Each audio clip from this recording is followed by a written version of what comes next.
Welcome to an O'Connor Institute and Civics for Life conversation with Ambassador Stuart E. Eizenstat. I'm Liam Julian with the O'Connor Institute.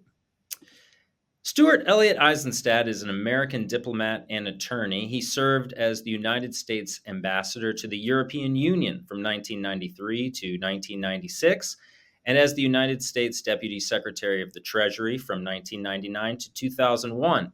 From 1977 to 1981, he was President Jimmy Carter's Chief Domestic Policy Advisor and Executive Director of the White House Domestic Policy Staff.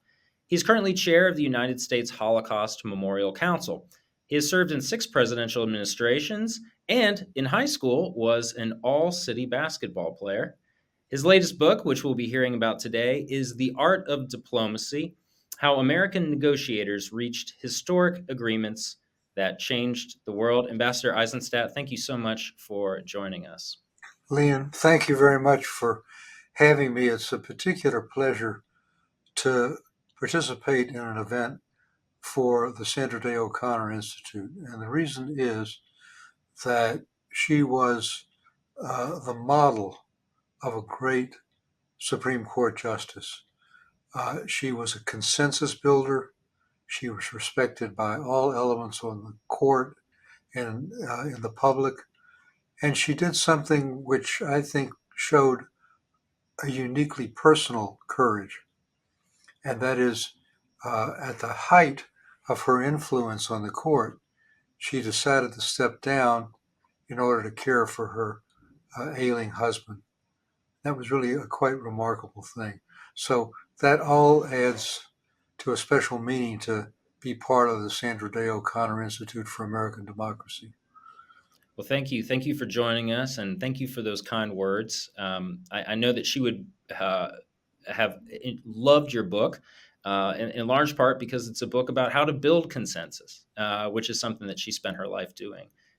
So thank you again for being here. So, Ambassador, I think what we'll do to start off is you have a presentation about your book, and take about 15 or 20 minutes, hear all about it, and then I'll come back afterwards and we'll talk a little bit. Thank you very much, Liam. I wrote this book for 3 reasons. The first was, at a turbulent time in our history in which we face seemingly insoluble problems, I wanted to demonstrate how over the past 50 years, diplomacy has resolved equally daunting problems and can do so again in the future. Second, with hot wars going on in Ukraine and Gaza, the threat of conflict over Taiwan, and with really very mixed results for our involvement during our lifetimes in a series of wars: Vietnam, the 2 Balkan wars in Bosnia and Kosovo, the 2 Iraq wars under Presidents George H.W. Bush and George W. Bush, the Afghan war, the Libya war, which President Obama called his worst mistake. I wanted to take a hard look at when, whether, and how American military force can be used to augment diplomacy. And third, at a time when I fear we are experiencing a growing isolationism, as we had between World War I and World War II, I wanted to demonstrate by this book how U.S. engagement in tackling these difficult problems had made the world a better place, and that if we withdraw behind our own walls, behind our own oceans, and think we can go it alone, we will create a vacuum into which countries like Russia and China will fill, having very different values and very different interests, and create a world that will be much more difficult for our children and our grandchildren. Now, the starting point for my book is for the president to appoint the right negotiator at the right time. That doesn't guarantee success. There are some problems that go beyond the capacity of any mortal. but it is essential. It's almost impossible to conceive, for example, of the opening to China without Henry Kissinger, or the Good Friday Agreement resolving the conflict in Northern Ireland between Catholics and Protestants without George Mitchell, or Camp David between Israel and Egypt without Jimmy Carter, or the Dayton Accords without my good friend Richard Holbrooke resolving the Bosnia War.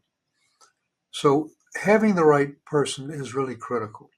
It's also important to understand that diplomatic negotiations are quite unique. They are not a poker game. They're not a winner take all, where the effort is to crush the opponent and to think you can take away all the chips. They have to be win-win situations. They're not even like commercial negotiations, although they have elements of it, because a commercial negotiation, a business deal, can be enforceable in a court or in arbitration. International agreements, on the other hand, really depend for their implementation and enforcement on the trust of the parties. Now, I did 130 interviews for this book. Almost every Secretary of State, most Secretaries of Defense, heads of the Joint Chiefs of Staff, leading generals, ambassadors, and others who were really directly involved in 12 major negotiations, one for each chapter of the book over the last 50 years. And what I found in these interviews is a common set of skills that was necessary for the key negotiator to be successful. The first of these is the ability to seize a historical moment, to recognize when that moment comes, and to have a fierce determination to grab history and make it successful. A perfect example is President George H.W. Bush, Bush 1. When the Berlin Wall fell, which was a surprise to everyone, he realized that this was a historic opportunity to unite the two Germanys, East and West, but to do so within NATO. That was a huge lift because the occupying powers of Germany at the time, the US, France, Britain, and of course the Soviet Union, had been opposed to united Germany for fear it would be so powerful it would start another war. Margaret Thatcher, who was then the Prime Minister of the United Kingdom, said, "I love Germany so much I want two of them."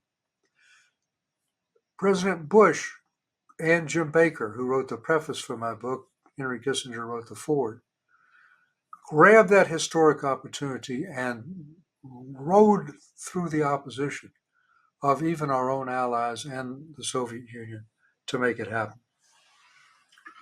Second is the courage that a negotiator has to make. Now, this is not the courage of a soldier on the battlefield, but it is also a courageous thing to often have to break from established patterns, to depart oftentimes from what your own political base wants you to do. So, for example, in Northern Ireland, where the so-called, in great British understatement, were called the Troubles, the conflict between the Unionists and the Nationalists, the Catholics and the Protestants, it had gone to such an extent that the harm being done, with 3,500 deaths and 10,000 or more people being maimed, had created an environment where the leaders simply said, enough is enough. We're not going to achieve our objectives by military means. We have to come to a solution. And that was a very unpopular position with a lot of people. So they showed great courage. Two of the negotiators won a Nobel Peace Prize for their efforts. Third is negotiators have to have a high degree of intelligence combined with wisdom, which can be different than simply intelligence, and good judgment. Henry Kissinger demonstrated this, and again, he wrote the foreword to my book. in his opening to China, where he learned the history of China. He was initially a Europeanist and demonstrated great intelligence in respecting the traditions of China. Third, and closely related, is what President Trump's trade negotiator, Bob Lighthizer, said to me in one of the 130 interviews I did, and that was preparation, preparation, and preparation, so that you know every single issue on your side and on theirs, because only when you have that intense knowledge can you find the compromises that are necessary. Let me give you an example of preparation.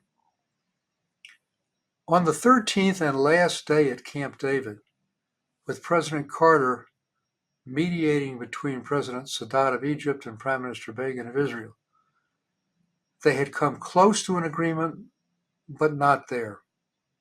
And Prime Minister Begin literally came to President Carter's lodge in Camp David and said, "Mr. President, I can't make any more compromises.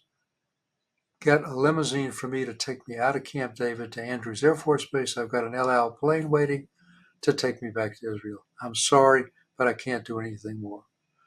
Well, President Carter realized, when we talk about courage, the courage that Sadat had shown to go to Israel against the wishes of his countrymen and even losing a foreign minister, to pledge no more wars, that if he came back empty-handed from Camp David, his own life would be at risk, and the president's own administration could be almost fatally wounded. So having the preparation of reading the CIA reports on Sadat and Begin was critical. He learned from those profiles that Prime Minister Begin had a great love for his 8 grandchildren. And so President Carter got his personal secretary, Susan Cloud, to make 8 copies of the original photograph taken of the 3 leaders when they first came to Camp David, and then inscribed to each of the grandchildren with best wishes for peace, Jimmy Carter, and walked over to Begin's cabin and handed him those photographs, and then heard the Prime Minister out loud verbalize the names of each of his 8 grandchildren, and saw tears come to the Prime Minister's eyes. His lips quivered, and he put his bag down and said, "Mr. President, for my grandchildren, I'll make one last try." And that's how we ended up going over the top at Camp David. Another attribute, which may seem an unusual one, but it's absolutely crucial, is the ability to listen to the other side. What are they saying? How are they saying it? Is it just reading talking points, or are they really talking about their bottom line? And therefore, the ability to put yourself in your opponent's shoes, to see the world from their perspective. After all, they're representing a sovereign country.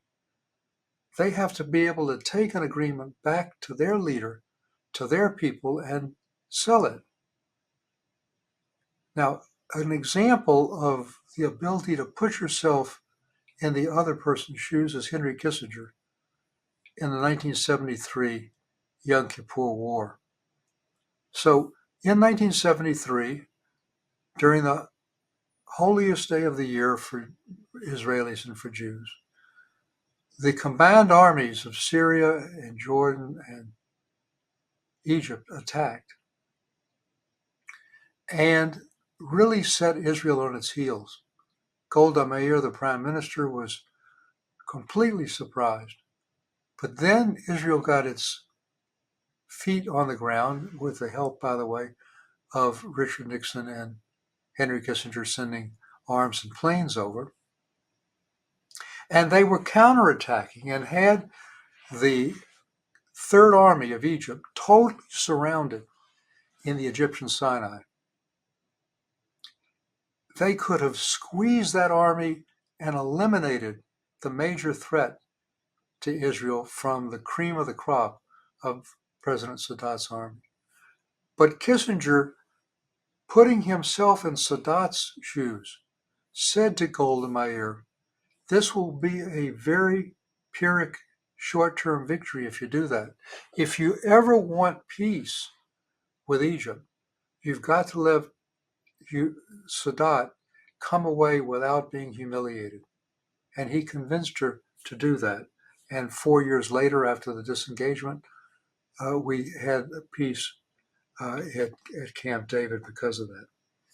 Next is the skill of developing a personal relationship with your opponent, not seeing him or her as your adversary to be ground to the sands, to be humiliated, but a potential partner for a peaceful resolution of the conflict. An example of that is the German reunification negotiations, which, as I mentioned, were intensely difficult. And Jim Baker, the Secretary of State of President George H.W. Bush, invited the foreign minister of the Soviet Union, Eduard Shevardnadze, to come out of Moscow, out of Washington, to Jackson Hole, Wyoming, where Secretary Baker had a retreat.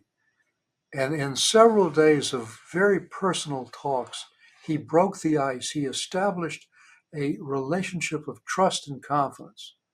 And it enabled him to convince Shevardnadze to accept not just the reunification of Germany, but the reunification within NATO, departing from the position of the Soviet foreign minister. That personal relationship was also one, by the way, that I established with Count Otto Lambsdorff when I was negotiating the Holocaust slave labor negotiations with Germany. Another attribute of a great negotiator is creativity. That's why I call the book The Art of Negotiations. It's like an artist painting something on an easel. There are always going to be seeming impasses, roadblocks to success, and you need creative ways to avoid those roadblocks. Example, in the Northern Ireland Good Friday Agreement between the Catholics and the Protestants, the Unionists and the Nationalists, George Mitchell, who had been the Senate Majority Leader, was the mediator. And one of the crucial issues was the disarming of the militias that had been created by the Catholic and Protestant sides. And they were shooting at each other during the negotiations. And they said, we can't have this. We've got to disarm. But they distrusted each other so much, neither was willing to do it. So here's where creativity came into effect. George Mitchell developed something called the Mitchell Principles, which did not require them to disarm at that time, but committed them to a peaceful resolution of the conflict. And that did the trick. Next, again, is something that may sound unusual, but it's essential to a good negotiator, and that is stamina. Negotiations internationally with other countries are like an Olympic marathon, lasting not just days or hours, but months, sometimes years. And it's a marathon with a sprint at the end, because they always seem to end about 2 or 3 o'clock in the morning. So the ability to have the stamina to think clearly, to make those last second compromises without being bleary-eyed is absolutely crucial. The whole term shuttle diplomacy came when Henry Kissinger was negotiating in 1973 the disengagements on all the fronts and was shuttling between Syria and Egypt and Israel with only a few hours of sleep. Jimmy Carter averaged about 3 hours sleep for 13 days at Camp David. And when I was doing the Kyoto global warming negotiations in Kyoto, Japan, I averaged maybe 3 or 4 hours of sleep. So stamina is critical. Next, to use a baseball term, don't always swing for a home run or you'll strike out. Go for singles and doubles. Go for incremental agreements that you can build on. Because if you try for too much, you may get nothing. An example of that is the Good Friday Agreement. There seem to be two major issues. What's the future of Northern Ireland? Is it going to be part of the Irish Republic in the South or part of Great Britain? And what happens to those arms for the militias? The Good Friday Agreement did not resolve either one of them. It called for a referendum if there was a majority of each population that wanted it. That referendum's never been held because the parties are satisfied with the progress that's been made. And it took 9 more years after Good Friday for Tony Blair, the UK Prime Minister, to actually get an agreement to disarm. At Camp David, President Carter sorely wanted to have the Palestinians there to try to solve the Palestinian issue. But they wouldn't accept UN Resolution 242, Land for Peace, and so they weren't there. And it's probably a good thing they weren't, because I'm not sure we would have reached the agreement between Israel and Egypt if they had been. So by getting less than a home run, we got something that's endured for over 40 years. Next is good negotiators sometimes have to resort to what we call back channels or track 2 negotiations. This occurs when the two sides are so antagonistic that they literally won't get in the same room with each other. That is how we started the negotiations between the US and Iran that led to the Iran nuclear deal in 2015 called the JCPOA. There was such distrust between the parties that there had to be secret negotiations of an informal nature to get that done. And that was done through an intermediary, through the Sultan of Oman, Qabbas. The famous Oslo Accords of 1993 between the PLO and Egypt, which is the first time they recognized each other, occurred because of a back channel. There's been even a play about this, showing that even the Prime Minister of Israel, Yitzhak Rabin, didn't realize what was going on in these back channel negotiations until they surfaced and they were near an agreement. It's also important that negotiators not abandon the results of what their predecessors have done. So when Ronald Reagan came into office, he had sharply criticized President Carter and our administration for the SALT II nuclear agreement, which he said gave away too much to the Soviet Union. And yet,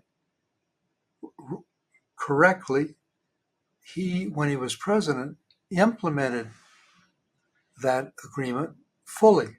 Contrast that with President Trump, who came into office and abandoned the nuclear agreement with Iran, and that's led Iran now to break out of its constraints under the agreement and get even closer to a nuclear weapon.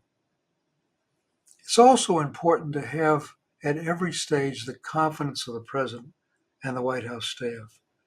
When I was in Kyoto, 12, 13 hours time difference, I constantly called back to the White House so that I knew that when I offered something, it was going to be accepted by the president and the White House. And the last skill is the ability to apply leverage.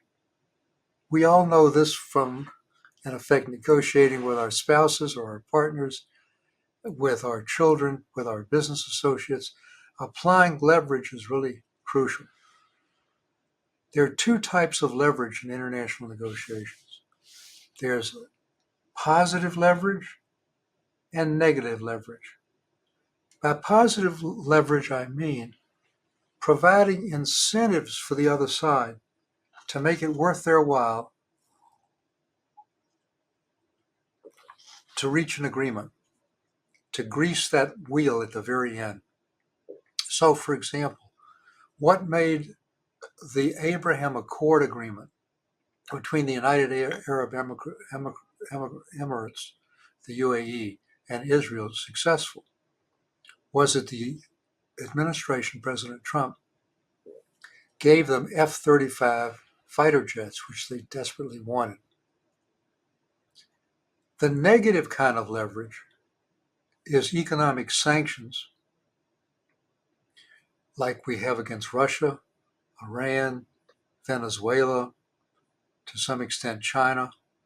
But I have to say that those economic sanctions are increasingly unsuccessful in getting their desired result in a world where there are so many parties that produce the same products when, as Russia has done to avoid its sanctions over Ukraine, you can get middlemen, you can get fake companies, you can have transshipment of products to a third country and then ship them to Russia.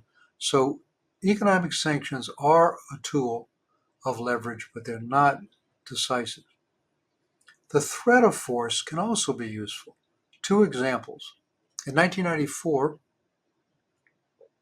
President Carter, Sam Nunn, the senator, and Colin Powell were sent by President Clinton to Haiti to try to convince the military dictator who had taken over in a coup against the elected prime minister to leave office peacefully. And he initially wouldn't do it.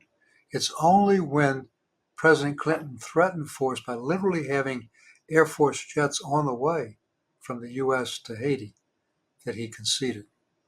Another example is happening as we speak right now. And that is, there was a great fear that Iran would retaliate directly and through its proxies, the Houthis in Yemen, the Hezbollah in Lebanon, Hamas in Gaza, for the assassination by Israel of Haniyeh, the leader of Hamas. The threat of force, which President Biden properly did by sending an additional aircraft carrier loaded with fighter jets and announcing, which we almost never do, that a submarine was on its way, has at least to this point, and it's now been almost a month, prevented a massive retaliation and an escalation by Iran. Now, I'd like to conclude by talking about the most effective, most powerful negative leverage, and that's actually military force. So military force is an extremely difficult decision for a president to make. It's the most gut-wrenching because he is putting American soldiers' lives at risk.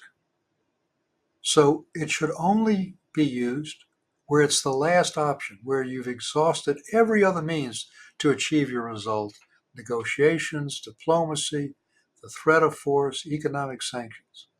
Second, it should only be used when it is in the supreme national interest of the U.S. There are all sorts of conflicts going on today in the Congo and elsewhere, but it's not in our supreme national interest to get involved militarily. Third is that there should be a reasonable chance of success and that you go in with your eyes open, knowing that in every military venture, the unexpected will happen. So, for example, in the war in Kosovo in the Balkans in 1999, where the US and NATO intervened to prevent the slaughter that was occurring by the Slavs, by the Serbians against the Kosovo forces. And what happened there shows the risks of war. It was successful in the end, but we mistakenly bombed the Chinese embassy in Belgrade. To this day, the Chinese believe we did it on purpose. The great heavyweight champion Mike Tyson said, "Everyone has a great plan when they go into the ring until someone punches them in the nose." And that's the case also with military force. Next, and this is a very contemporary lesson for Israel and Gaza, which perhaps we'll get into in more detail in the question period. And that is, before the first bullet is fired, the U.S. government should have an understanding with the military and with the diplomats of what the post-war political outcome is supposed to be. Steve Hadley, who was President George W. Bush II's national security advisor in the White House, was very frank in saying that one of the mistakes they made in deposing Saddam Hussein was not, before they did that, thinking through what the political implications were. What was the post-war governance going to be of Iraq after Hussein was deposed? I mentioned Gaza because to this day, the Israeli government does not have a plan for what a post-Hamas governance will look like in Gaza. Next is to understand the history, the culture, the internal politics of the country you're invading. General David Petraeus, who helped turn around the Iraq War with his clear build and hold strategy, said that you, and I quote, really need to have a nuanced understanding of the country before you invade. And we did not have that with either Iraq or Afghanistan. We really didn't understand fully the culture and politics of those countries before we invaded. And that is absolutely essential.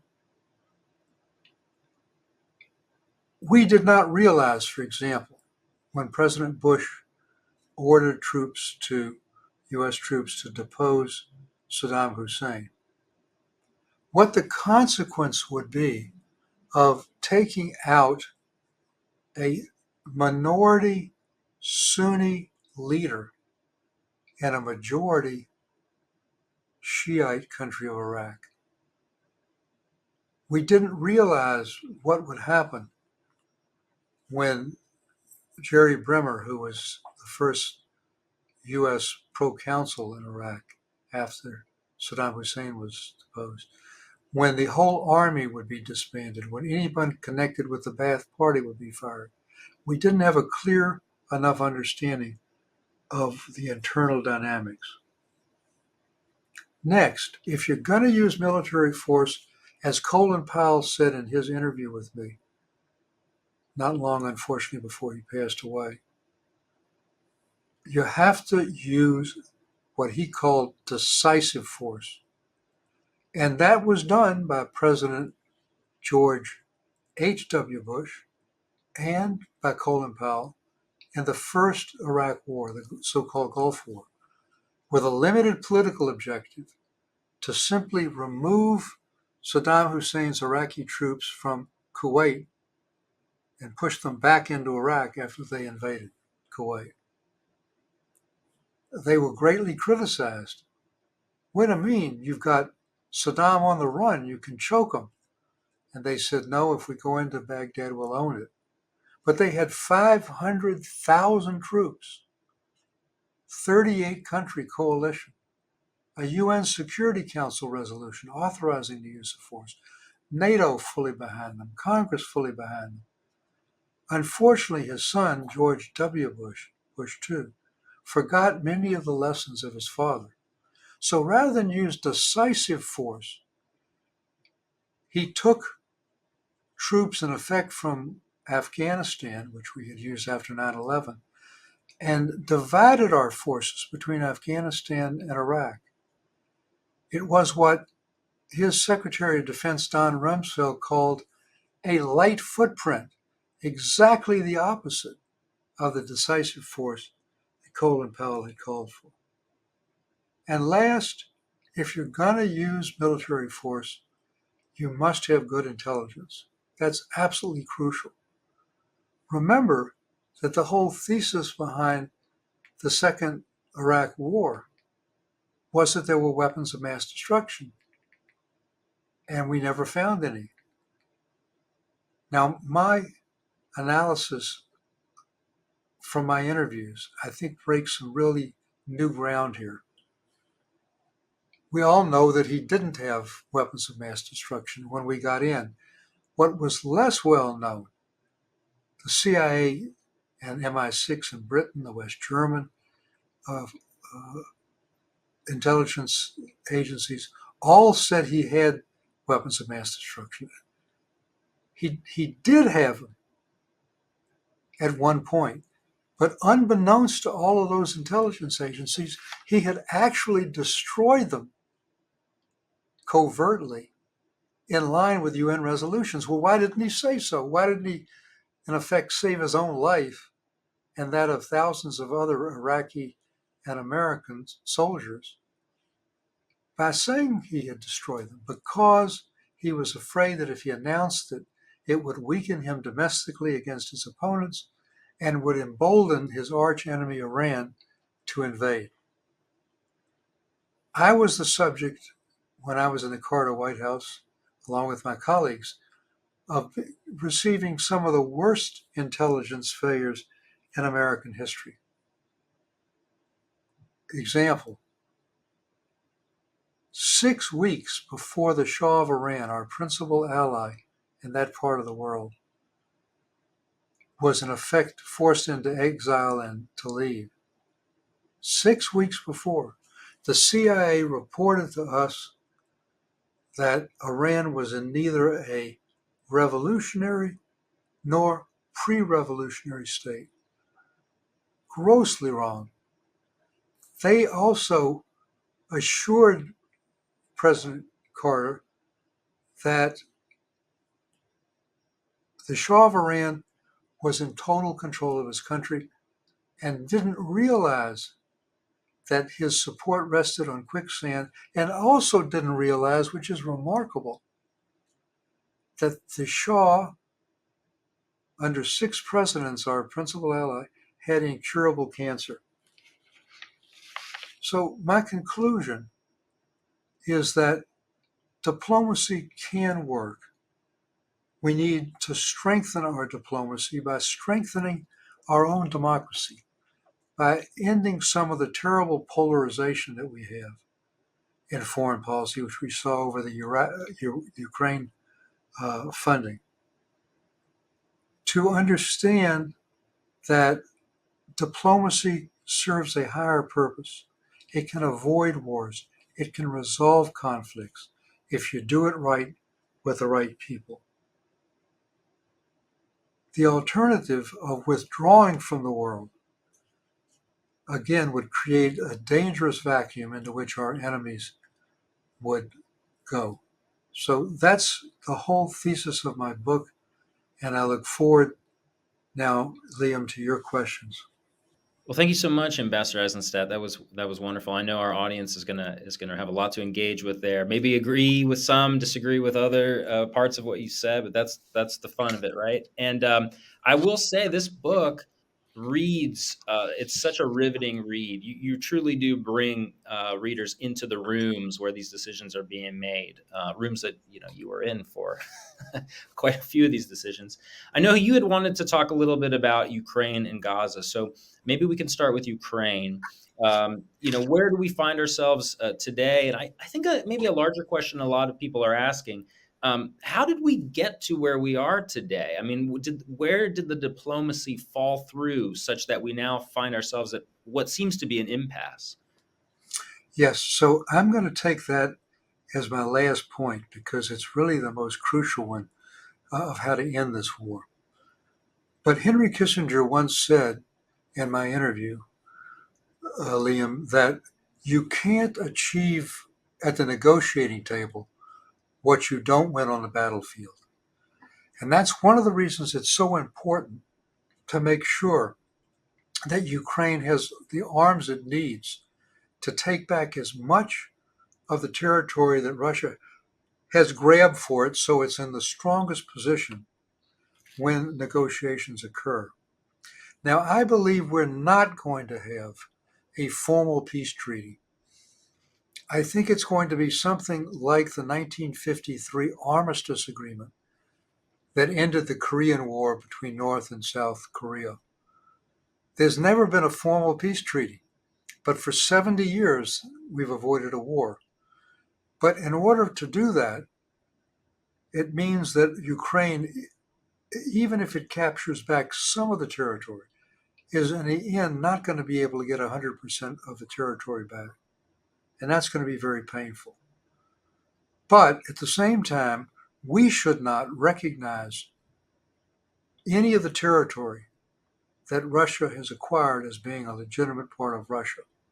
We should keep economic sanctions on Putin so he doesn't reward himself for grabbing parts of Ukraine. Now, it's also important that we don't get what I would call itchy and start negotiating behind Zelensky's back. We've done that twice.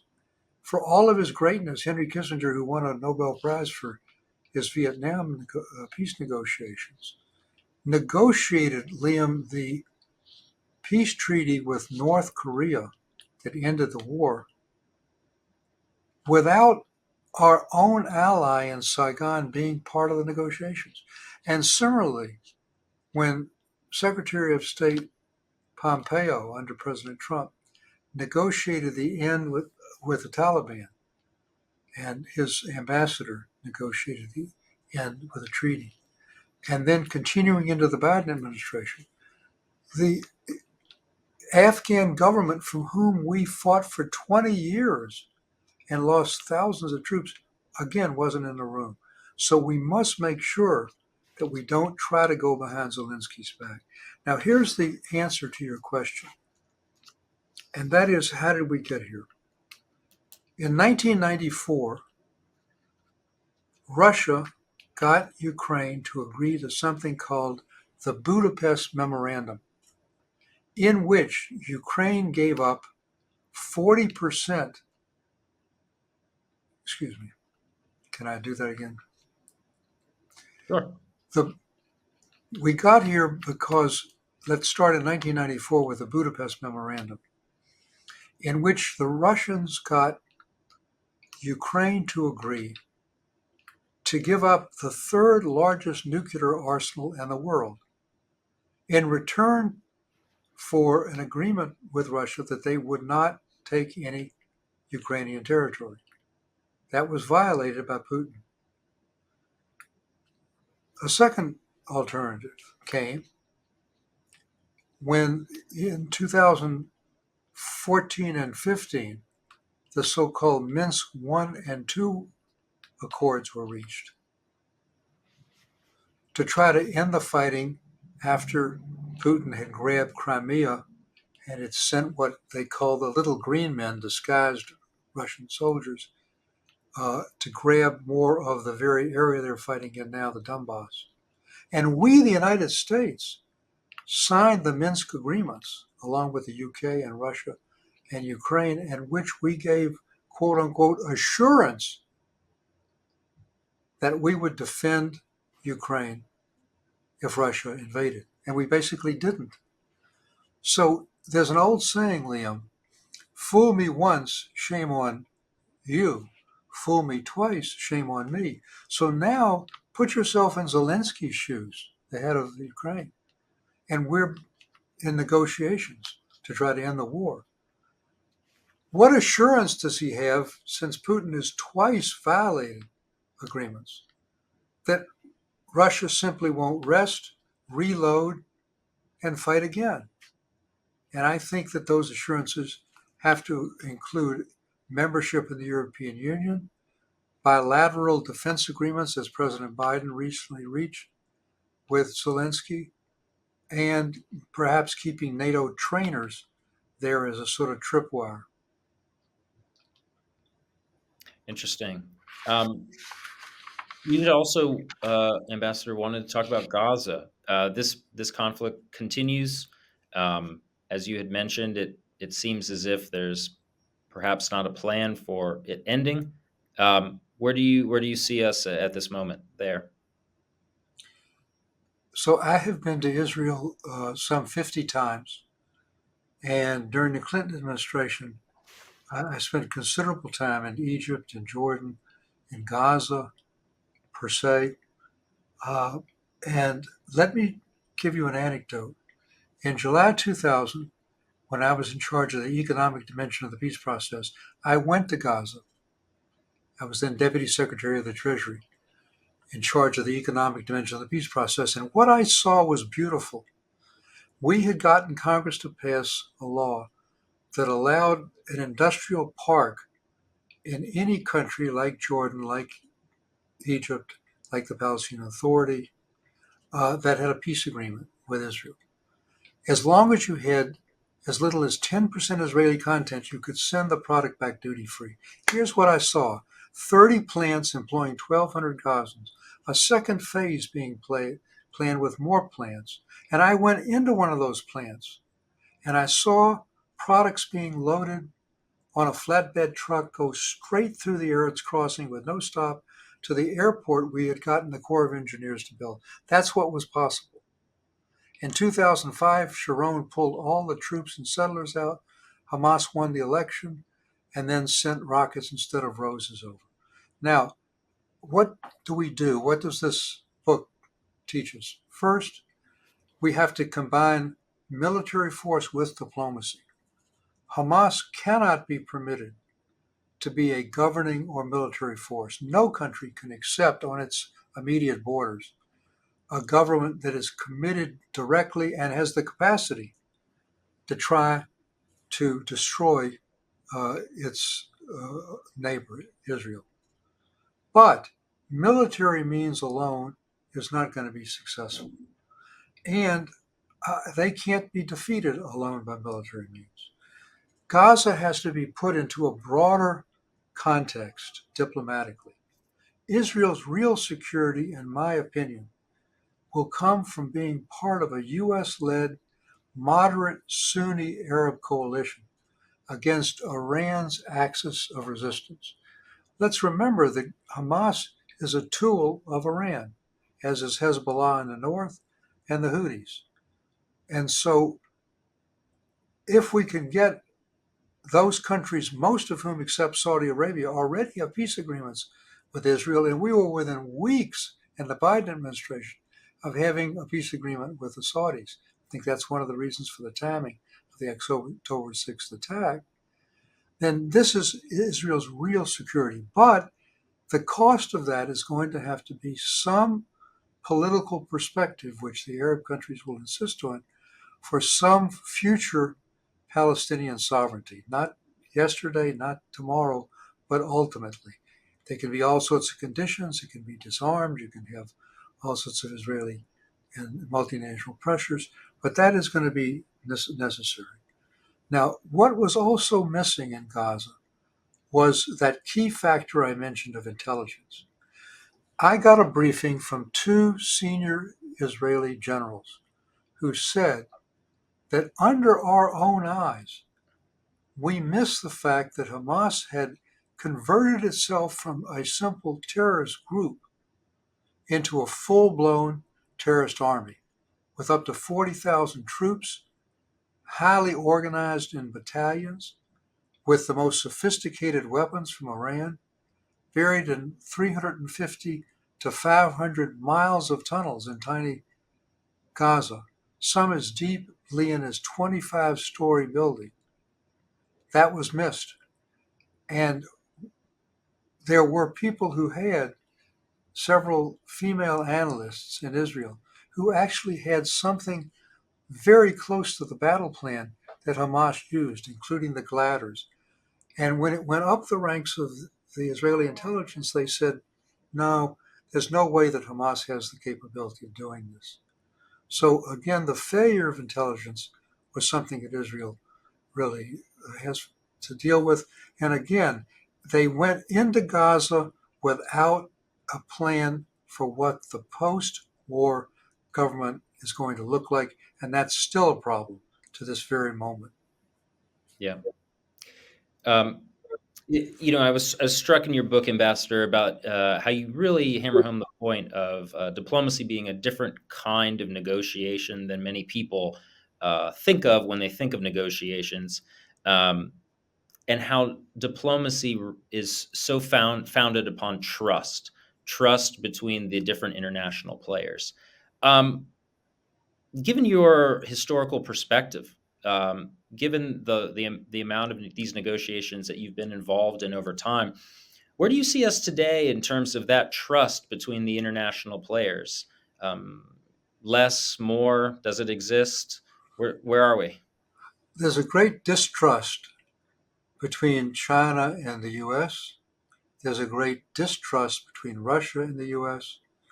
And that distrust makes it very difficult for diplomacy to succeed. And rebuilding that trust is a very big leap, but absolutely. And by the way, also, the polarization we have in this country also hobbles diplomacy. It's very difficult to negotiate with your opponent when your opponent looks and says, well, wait a minute, I'm not sure that you even represent a consensus in your own country. You're so polarized. Putin's plan all along, Liam, was to wait out the West, to get us tired, to divide us. And I think that we are at risk of doing that. Yeah, that's interesting. I remember there was I can't recall who said it, but uh, had said something along the lines of partisanship ending at the shore or something like Yes, this. so Senator Vandenberg, who was a senator during the Roosevelt era, once said that politics should end at the water's edge. Mm, And it did for many years and mhm, many decades, but it doesn't now. And I want to say one other thing. You know, we talked about leverage. Well, we have a great military, the strongest without question in the world.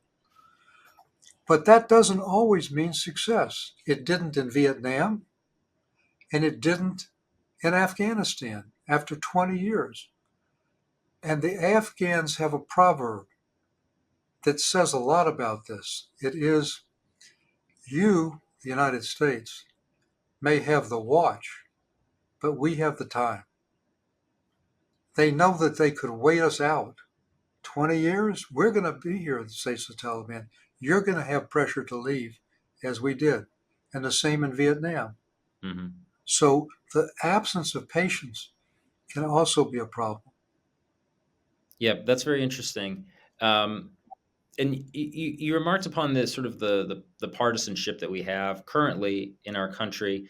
It's interesting because you had talked earlier about Justice O'Connor and being a consensus builder, being very much in favor of finding compromise. Compromise today is often seems to be a bit of a dirty word, especially in politics. I don't know if it's always been that way. Do you see that? And if so, how do we kind of burnish this word a little bit, get the luster back?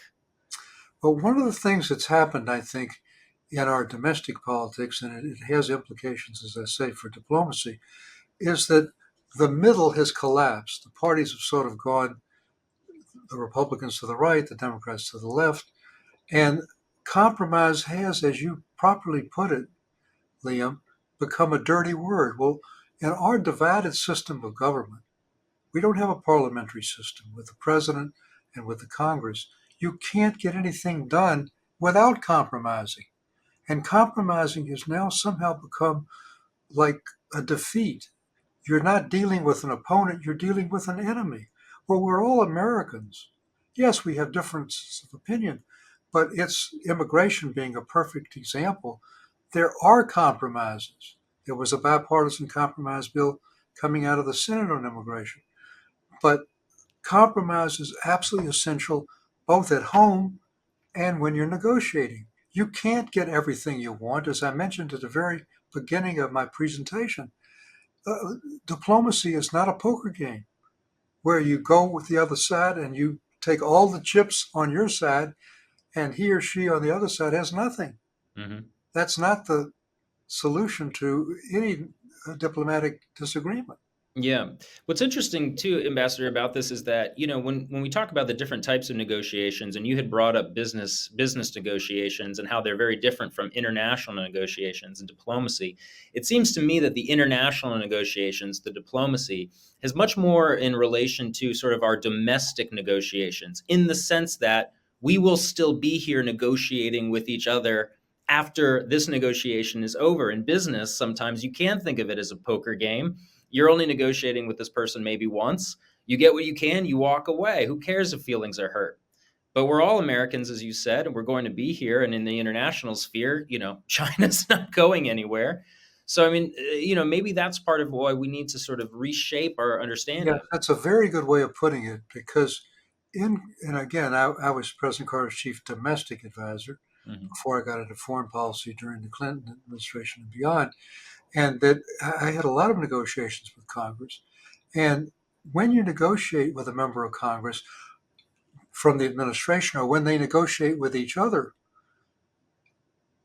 in the end, they need each other for another deal Sure. that comes around the corner. So if you alienate someone to such an extent, then you're not going to be able to have them as allies the next time.